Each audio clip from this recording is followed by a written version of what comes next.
तो पिलामाने आमे पार्ट 1 रे क्रियायुक्त रूढ़ी क्रियाहीन रूढ़ी एसबू पढ़ाई सारी एबे आमे पढ़ेबा तुलनात्मक रूढ़ी। देख एंडुओ परी मुंड टुंगारिबा। देख से किछि बुझु न बुझु सबुबेले एंडुओ परी मुंड टुंगारु थाए। कुकुर परी धाइबा टंका केईटा लोभरे से कुकुर परी धाउछि। खुंटटा परी ठिया हेबा। बसिबाकू कहिली न बसी खुंटटा परी ठिया होई रहिलु काहेकि। गड़ परी पड़िबा बा ढिंकी परी पड़ी रहिबा। लोकटा गड़ परी पड़िछि पदे भी जवाब नाही। छुंची परी मुह करिबा। सबुबेले छुंची परी मुह कले किए तोते भल पाइबो। जोक परी लागिबा। जो माने कर्मठ सामाने कामरे सर्वदा जोक परी लागिथांती। अर्थात सेमाने जेमिति गुटे कार्य उपरे कोन करंती निर्दिष्ट लक्ष्य रखी काम करंती। पेड़ी परी मुह करिबा फुलैबा। सत कथा कहिदेबारु से पेड़ी परी मुह फुलाई बसिछि। पवन परी धाइबा। किए विपदरे पड़िछि शुणिले ताकू साहाय्य करिबा पई से पवन परी धाई जाआंती। प्रसाद परी पाईदेबा। पड़ोशी घरू आसीथिबा तरकारी को से प्रसाद परी पाईदेला। बरड़ा पत्र परी थरिबा। पिलाटार मिछ कथा जना पड़ी जिबारु बापाको आगरे से बरड़ा पत्र परी थरुछि अर्थात भय पाई जाइछि। साप परी फँ फँ हेबा। सामान्य कथारे रागी जाई से साप परी फँ फँ हुअन्ति।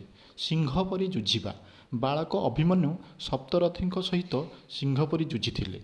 शुआ परी घोषिबा। गीतटी ता मन को एमिति पाइछि जे दिन राति शुआ परी घोषि चलीछि।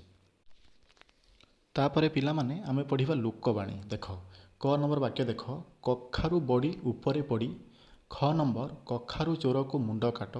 ग नंबर कजल पातिया भल लोक बा भद्र लोक। घ नंबर सरगु पड़िला टोकाटे ता मुंडरे ठेकाटे। दुई जनक भितर किछि आलोचना हेउछि। तृतीय लोकटी सेठारे पहुँची जाइछि। से मूल कथा भाषा संपर्क में किछि जानेना अथच से गोटे मंतव्य दे पकाए। सेतेबेले करे थिबा उक्तिटी प्रयोग करा जाय थाए। सेही भली केही जने छोट दोषटे करिछि ता पई किंतु कठोर दंडर व्यवस्था हेउछि। सेइटु जन्म नेला ख चिन्हित द्वितीय वाणी। केउठी दी जनक झगड़ारे मध्यस्थी कले आउ जने तृतीय व्यक्ति से निरीह अथच सेही मध्यस्थी क्षति है सेइटु उठिला गौरवाणी। डेंगा ताल गछ को आखि पाउनाही मन हेउछि ताहा आकाश को छुईछि। पाचिला तालटे गछरु खसी पड़ुछि ता उपरे टोपी एक आवरण। ताकू देखी भावप्रवण लोकटीए कही पकाइला आरे टोकाटे ठेकाटे पिंधि आकाशरु खसी पड़िला कि। एहिटु हुए तो घ लोकवाणी चली आसिला।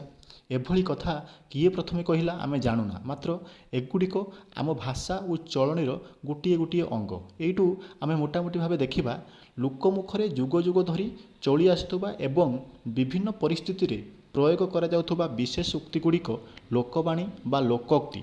प्रत्येक भाषा लोकवाणी अच्छी। आम भाषा एगुड़िक प्रबाद और प्रवचन मध्य कुहाजाए। यथा इंग्राजी रे माइट इज राइट। उड़िया रे जोर जार मुलक तार। हिंदी रे नाच न जाने आंगन टेढ़ा।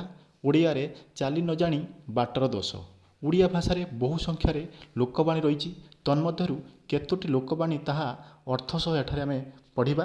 देख प्रथमे देइछि अकाले नियम नास्ति। असुविधा समय रे नियम मानि चलिबा संभव होई न पारे। सब बेले जे सब नियम मानि हेबो तार किछि कथा नाही। बेले बेले एमिति हमर परिस्थिति आसे आमे नियम मानि पारंती नाही। अतिभक्ति चोर लक्षण। कार्य हासिल उद्देश्य रखी ऊपर को विनम्र भाव देखाइबा। तापर देख पिला माने अंटी छुरी तंटी काटे। आत्मीय लोकर शत्रुता आचरण करवा। जी निज लोक जदि निजर शत्रु हो उठे तो सही कथार को आम लोकवाणी हिसाब से कहती अंटी छुरी तंटी काटे। अठा काठी पड़ा असुविधार परिस्थिति सम्मुखीन होगा। अंध देश को गली दर्पण बिकी। मूर्खों आगे तत्व कथा कहवा। जी किसी न बुझे ता आगे आम जिते पुराण भागवत पढ़िले से किसी बुझीपारे ना। अलसुआर बारबाटी चाष। निकमा बा अलसुआ लोकर वृथा आस्फलन। अधर्म वित्त बढ़े बहुत गला बेले जाए मूल सहित। पाप अर्जित धन समूल नष्ट हुए। अदा बेपारीर जहाज मूल। अनधिकार चर्चा। अति परिचय गौरव नष्ट। अधिक संपर्क बा मिलामिशारे समान ह्रास पाए। अंध थरे बाड़ी हजाए। अभिज्ञतारू सतर्क हेबा बा शिक्षा लाभ करिबा।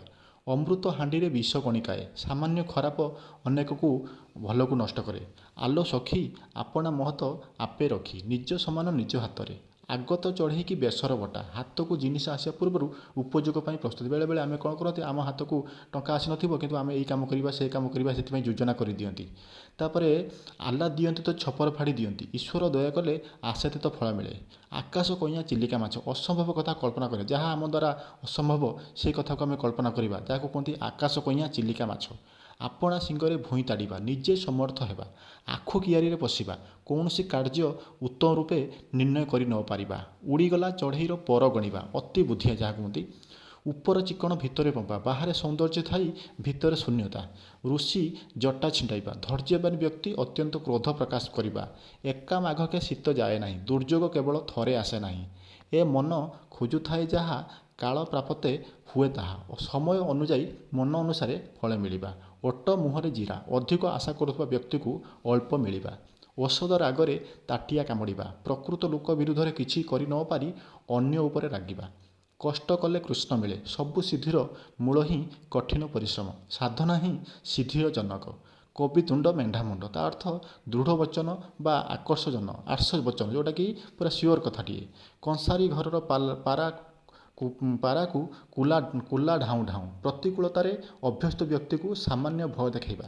କଙ୍କଡ଼ାକୁ ଗୋଳି ପାଣି ସୁହାଏ, ଅସାଧୁ ଲୋକ ପାଇଁ ଗୋଳିମାଳିଆ ପରିସ୍ଥିତି ସହାୟକ ହୁଏ। କାହାର ପୁଷ ମାସ କାହାର ସର୍ବନାଶ, ଜଣକର ଲାଭ ବେଳେ ଅନ୍ୟ ଜଣଙ୍କର କ୍ଷତି। କୋପ ମଣ୍ଡୁକ, ତାହା ଅର୍ଥ ସଙ୍କୁଚିତ ପରିବେଶରେ ବଢ଼ିଥିବା ବ୍ୟକ୍ତି। ତାପରେ ଦେଖ ପିଲାମାନେ, କେଉଁ ଗାଈର ଗୋବର, ଅତି ସାମାନ୍ୟ ବା ତୁଚ୍ଛ। କୋପେ ବର ନହେଲେ ତପେ ବର, ଯେକୌଣସି ଉପାୟରେ କାର୍ଯ୍ୟ ହାସଲ କରିବା। କୌରବଙ୍କର ଖାଇ ପାଣ୍ଡବଙ୍କର ଗାଈ, ଜଣକଠାରୁ ସାହାଯ୍ୟ ପାଇବା ଓ କୃତଘ୍ନ ଭାବରେ ଅନ୍ୟର କାମ କରିବା। ଖଜୁରୀ ଗଛର କି ଗୁଣ ଗାଇବି, କୌଣସି ଖରାପ ଲୋକର ପ୍ରତିଟି କର୍ମ ମୂଳରୁ ଖରାପ। ଖଣ୍ଡା ଧାରରେ ଚାଲିବା, ଖୁବ୍ ସତର୍କତାର ସହିତ ନିୟମ ମାନି କାମ କରିବା। ଖୋଳ ପର୍ବତ ମାର ମୂଷା, ସାମାନ୍ୟ କାମ ପାଇଁ ବହୁ ଶ୍ରମ ଓ ଚେଷ୍ଟା। ଗାଁ କନିଆ ସିଂଘାଣୀ ନାକି, ଯେକୌଣସି ଲୋକ ନିଜ ଅଞ୍ଚଳରେ ସମ୍ମାନ ନ ପାଇବା। ଗୁଣ ଚିହ୍ନେ ଗୁଣିଆ, ସୁନା ଚିହ୍ନେ ବଣିଆ। ଗୁଣୀ ଗୁଣର ଆଦର କରେ, ଘର ଦିଅଁ ନ ପୂଜି ପର ଦିଅଁ ପୂଜିବା। ଅର୍ଥାତ୍ ନିଜ ସଂସ୍କୃତିକୁ ଅବହେଳା କରି ଅନ୍ୟ ସଂସ୍କୃତିକୁ ଅନୁସରଣ କରିବା। ଘୁଷୁରୀ କି ପାଚିଲା କଦଳୀ, ଇତର ବା ଅଯୋଗ୍ୟ ବ୍ୟକ୍ତି ପାଇଁ ଉନ୍ନତି ପରିଚର୍ଯ୍ୟା। ଘୋଡ଼ା 6 ଟଙ୍କାକୁ ଦାନା 9 ଟଙ୍କା। କୌଣସି ଜିନିଷର ରକ୍ଷଣାବେକ୍ଷଣ ଖର୍ଚ୍ଚ ଜିନିଷର ମୂଲ୍ୟଠାରୁ ଅଧିକ ହେବା। ଚାଷ ତରତର ବଣିଜ ମଠ, ନିର୍ଦ୍ଦିଷ୍ଟ କାର୍ଯ୍ୟକୁ ନିର୍ଦ୍ଦିଷ୍ଟ ସମୟରେ ସମ୍ପାଦନ କରିବା। ଚୋର ମନ ଚୋର ଗଣ୍ଠିଲିରେ, ଚୋର ସର୍ବଦା ଚୋରି କରିଥିବା ଦ୍ରବ୍ୟ ଧରା ପଡ଼ିଯିବା ଭୟରେ ଶଙ୍କିତ ଥାଏ। ଛୋଟ ସାପର ବିଷ ଟାଣ, ଛୋଟ ବୋଲି ହେୟ ମନେ ନ କରିବା। ଛୋଟ ସାପର ବଡ଼ ବିଷ, ଏହାର ଅର୍ଥ ହେଉଛି କ୍ଷୁଦ୍ର ମଧ୍ୟରେ ଭୟଙ୍କାରିତା। ଜାନ୍ ଯାଉ ମାନ ଥାଉ, ସମ୍ମାନ ବା ଇଜ୍ଜତ ଜୀବନଠାରୁ ଅଧିକ।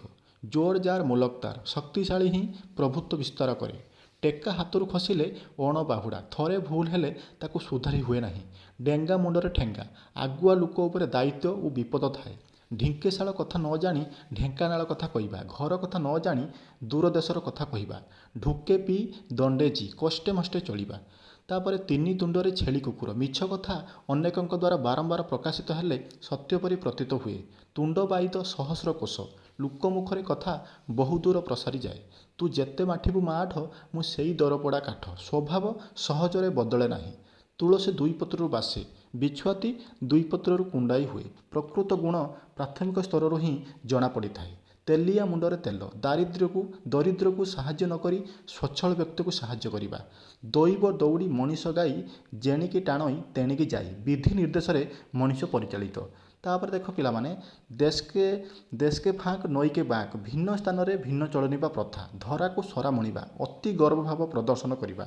ଧାନ ପେଟରୁ ବାଳୁଙ୍ଗା ଜାତ, ଗୁଣବତୀ ମା ଠାରୁ କୁପୁତ୍ର ଜନ୍ମ। ଧୀର ପାଣି ପଥର କାଟେ, ଧୀର ସ୍ଥିର ଭାବରେ କାର୍ଯ୍ୟ କଲେ ସଫଳତା ମିଳେ। ଧୀର କଥାରେ ବୈରୀ ବଶ, ନମ୍ର ବ୍ୟବହାର ଦ୍ୱାରା ସମସ୍ତଙ୍କୁ ବଶୀଭୂତ ବା ନିଜର କରିହୁଏ। ନଈ ସୁଅକୁ ବାଲି ବନ୍ଧ, ବୃଥା ପରିଶ୍ରମ ବା ବୃଥା ଚେଷ୍ଟା। ନ ଦେଖିଲା ଓଉ ଛଅ ଫଡ଼ା, ଅସମ୍ଭବ କଥା କହିବା। ନଈରେ ଘର କରି କୁମ୍ଭୀର ସାଙ୍ଗରେ କଳି, ଅଧୀନ ହୋଇ ମୁନିବକ ସାଙ୍ଗେ କଳି। ନାହିଁ ମାମୁଁ ଠାରୁ କଣା ମାମୁଁ ଭଲ, କିଛି ନଥିବା ଅପେକ୍ଷା ସାମାନ୍ୟ ଥିବା ଭଲ। ପେଟ ପୋଷ ନାହିଁ ଦୋଷ, ବଞ୍ଚିବା ପାଇଁ କୌଣସି ବୃତ୍ତି ବି ଗ୍ରହଣ କରାଯାଇପାରେ। ପାପ ଧନ ପ୍ରାୟଶ୍ଚିତ୍ତରେ ଯାଏ, ଅନ୍ୟାୟ ଉପାୟରେ ଅର୍ଜିତ ଧନ ଅଯଥାରେ ନଷ୍ଟ ହୁଏ। ପୁଥିଗତ ବିଦ୍ୟା ପରହସ୍ତ ଧନ, ନିଜେ ନ ଜାଣିଥିବା ବିଦ୍ୟା ବା ନିଜ ପାଖରେ ନଥାଇ ଅନ୍ୟ ପାଖରେ ଥିବା ଧନ ଆବଶ୍ୟକ ବେଳେ କାର୍ଯ୍ୟରେ ଆସିନଥାଏ। ଫୁଲ ଯୋଗୁଁ ଗଭା, ପଣ୍ଡିତ ଯୋଗୁଁ ସଭା, ଉଭୟ ଶୋଭାବର୍ଦ୍ଧକ। ବସିବା ଠାରୁ କାଶିବା ଭଲ। ସବୁବେଳେ କିଛି ନା କିଛି କାର୍ଯ୍ୟ ଲାଗି ରହିବା ଉଚିତ। ବସି ଖାଇଲେ ନଈବାଲି ସରେ। ଆଳସ୍ୟ ସର୍ବନାଶ କରେ। ବତେଇ ଦେଲା ବୁଦ୍ଧି, ମାଗି ଆଣିଲା ତିଅଣ। ଉଭୟ କ୍ଷଣସ୍ଥାୟୀ, ଅର୍ଥାତ୍ ଏଗୁଡ଼ିକ କୌଣସି କାମରେ ଲାଗେ ନାହିଁ। ବକର ବେକ ବଢ଼ିଲେ ମୀନର ବିପତ୍ତି। ଶତ୍ରୁର ସୁବିଧା ବିପଦର କାରଣ। ବ୍ରହ୍ମା ବିଳେଇଲେ ବେଦ। ପଣ୍ଡିତ ଲୋକର ଯେକୌଣସି କାର୍ଯ୍ୟକୁ ମହତ୍ତ୍ୱପୂର୍ଣ୍ଣ ବୋଲି ଧରିନେବା। ବାହା ସରିଲେ ବେଦୀ ମୁହଁ ପୋଡ଼ା। ସ୍ୱାର୍ଥ ସାଧନ ପରେ ଆଗ୍ରହ କମିଯିବା। ମାନିଲେ ଠାକୁର, ନ ମାନିଲେ ପଥର। ନିଜର ଦୃଷ୍ଟିକୋଣ ଅନୁସାରେ ମାନ୍ୟତା ଦେବା ଅଥବା ନ ଦେବା। ଯତ୍ନ କଲେ ରତ୍ନ ମିଳେ। ଅଧ୍ୟବସାୟ ସଫଳତାର ଚାବିକାଠି। ଯେମିତି ଠାକୁର ସେମିତି ପୂଜା। ବାଲି ଗରଡ଼ାକୁ ଚାଉଳ ଭଜା, ଅର୍ଥାତ୍ ଗୁଣ ଘେନି ଆଦର। ଯେସାକୁ ତେସା, ଯେ ଯେପରି ବ୍ୟବହାର କରି ଦେଖାଇବ ତା ପାଇଁ ଅନୁରୂପ ବ୍ୟବହାର। ଯେ ଦେଶ ଯାଇ ସେ ଫଳ ଖାଇ। ସବୁ ସ୍ଥାନରେ ପରିସ୍ଥିତି ସହିତ ଖାପ ଖୁଆଇ ଚଳିବା। ଲୁଚିଛି ନା ଗୋଡ଼ ଦିଟା ଦିଶୁଛି, ଯେତେ ଘୋଡ଼େଇଲେ ବି ଦୋଷ ଧରାପଡ଼େ। ଶୋଇଲା ପୁଅର ଭାଗ ନାହିଁ। କର୍ମକୁଣ୍ଠ ଲୋକ ଜୀବନରେ ହାରିଯାଏ। ସଭାରେ ହାଣ୍ଡି ଭାଙ୍ଗିବା, ଗୁପ୍ତ କଥା ପ୍ରଘଟ କରିବା। ତାପରେ ଦେଖ ପିଲାମାନେ, ସ୍ୱର୍ଗକୁ ନିଶୁଳି ନାହିଁ କି ବଡ଼ ଲୋକଙ୍କୁ ଉତ୍ତର ନାହିଁ। ଧନୀ ଓ ପ୍ରଭାବଶାଳୀ ଲୋକଙ୍କୁ ଅନେକ କଥା କହି ହୁଏ ନାହିଁ। ସିଧା ଆଙ୍ଗୁଠିରେ ଘିଅ ବାହାରେ ନାହିଁ। ସବୁ କାମ ସହଜରେ ହୁଏ ନାହିଁ। ହାତେ ମାପି ଚାଖଣ୍ଡେ ଚାଲ, ସାବଧାନ ହୋଇ କାମ କରିବା। ହଜିଲା ପାଣିରେ ଗୋଡ଼ ନ ଦେବା, ଅର୍ଥାତ୍ ଗଣ୍ଡଗୋଳରେ ନ ପଶିବା। ହାତ ଅଳସେ ନିଶ ବଙ୍କା, ଅର୍ଥାତ୍ ଅଳସୁଆ ଦୁଃଖ ପାଏ। ତ ପିଲାମାନେ, ଏବେ ଯଦି ପ୍ରଶ୍ନ ଉତ୍ତର କରିବାକୁ ଚାହୁଁଥିବ ତ କମେଣ୍ଟ ମାଧ୍ୟମରେ ତୁମେ କହିବ, ମୁଁ ତା'ର ପ୍ରଶ୍ନାବଳୀର ଉତ୍ତର ଗୁଡ଼ିକ କହିପାରିବି। କିମ୍ବା ତୁମେମାନେ ଚେଷ୍ଟା କଲେ ମଧ୍ୟ ମୁଁ ଯାହା ପଢ଼େଇଲି ତା ଦେହରୁ ତୁମେ ଉତ୍ତର ବାହାର କରି ଏଠି ପ୍ରଶ୍ନୋତ୍ତର କରିପାରିବ। ଧନ୍ୟବାଦ। ଜୟ ଜଗନ୍ନାଥ।